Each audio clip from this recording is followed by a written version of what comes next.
Well, soldiers with the Hawaii National Guard recently joined their Chinese counterparts for an inaugural disaster training. Tech Sergeant Andrew Jackson has more. Hawaii National Guard search and rescue soldiers recently participated in the first ever search and rescue extraction training event between the U.S. and Chinese militaries. During the three-day disaster management exercise, search and extraction professionals got a chance to learn from each other while working hand in hand in a simulated disaster environment. Previous engagements involved planning and tabletop strategy sessions. This is the first time rescuers from the two nations have had the chance to work together in a field environment. We both were learning from each other, so it's been a very good learning experience for both teams. The overall theme of this year's exercise was that natural disasters threaten all countries.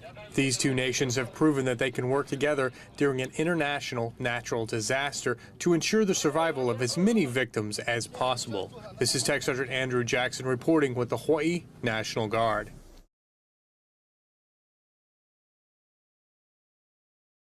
Hundreds of top military leaders leaving their posts since President Obama took office. Why, I ask, and who is filling that void?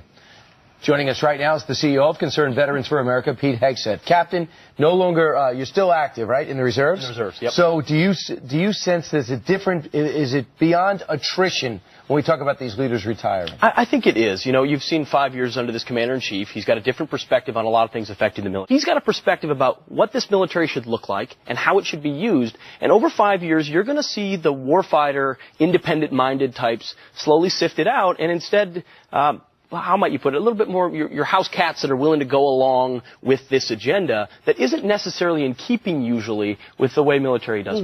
9 senior generals have lost their commands so far this year. Up to 200 other military leaders have been removed from the positions by the president in the last 5 years.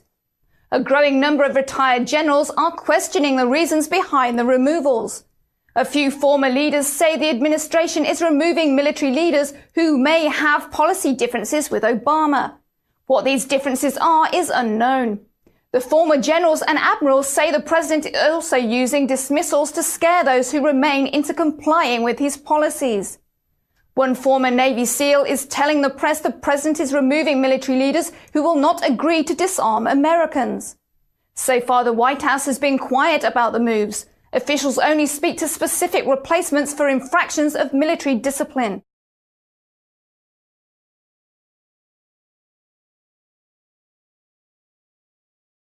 A mysterious barge off California's Treasure Island could be a secret Google facility. Techies are unsure of what it is exactly, but say Google has a patent for this type of structure, which is powered by ocean water moving through the barge. Now, some think that the giant barge is a water-based data center that can travel up and down the coast as needed, all to provide more data storage. Others think it's a floating marketing center, kind of like a giant Apple store, promoting all of Google's cool new tech products like Google Glass, those wearable smart glasses. Unfortunately, Googling for answers yields no results.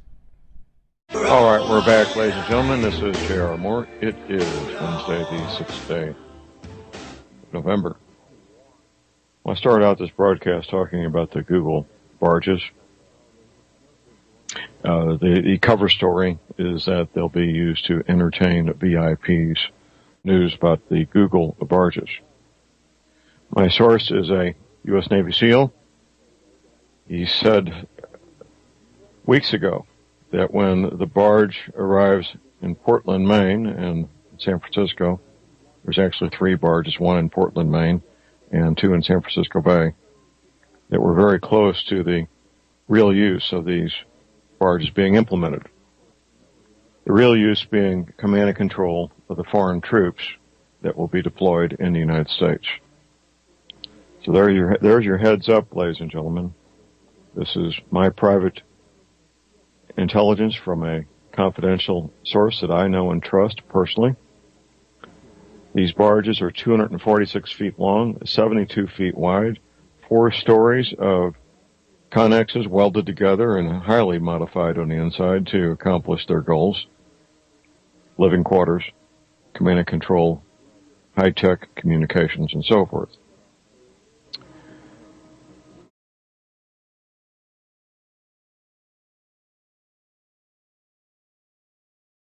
Seattle cops can monitor your every move. They now own a piece of equipment that has tracking capabilities. And all it takes is a cell phone in your pocket. They can pick up any mobile device that's near a node and track its movement.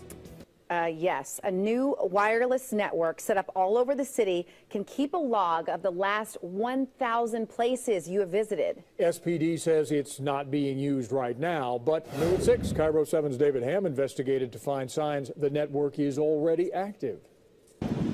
You may not have noticed these white boxes mounted on poles across Seattle. You also may not know these boxes can track you through your cell phone. Back in February, Seattle police announced it bought what's called a mesh network with $2.6 million of Homeland Security money. The network has 160 wireless access points that dedicates a wireless network for emergency responses. When we have large public gatherings, situations like in Boston, and something bad happens, the first thing we want to know is how are we using technology to capture that information. So here's how these wireless access points could be tracking you. If you go into your phone's Wi-Fi settings, you'll see these networks named after intersections, 3rd and Union, 4th and Pike, 4th and Union. These are all on the mesh network.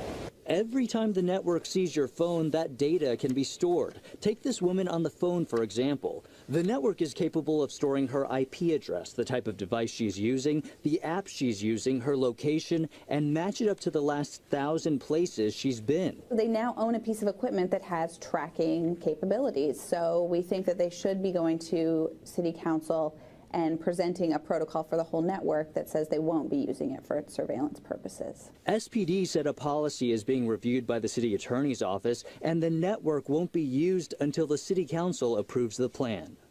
And we also asked SPD why we can see these network names if it's not being used. Well, they couldn't give us an explanation. Live in Seattle, David Ham, Cairo 7 Eyewitness.